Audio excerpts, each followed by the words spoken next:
ដើមគេដាក់ដឹងជាង100នាក់100ដងទៅហើយនៅតាមពើគួរស្ដាយដែរ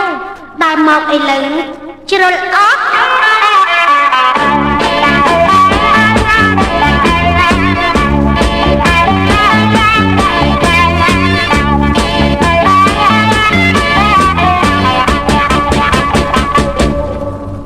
ឆ្នាំនេះឆ្នាំអូន31ហើយណែគ្មានយ៉ាងណាឡើយគេដាំដឹងខំម៉ែខំអើក៏មិនត្រូវខំគ្មានទេដាំដឹងតើខំយ៉ាងណាណែថាក៏ខ្ញុំមិនខំខំធ្វើអ្វីមិនតន់ដល់គូស្ដាយ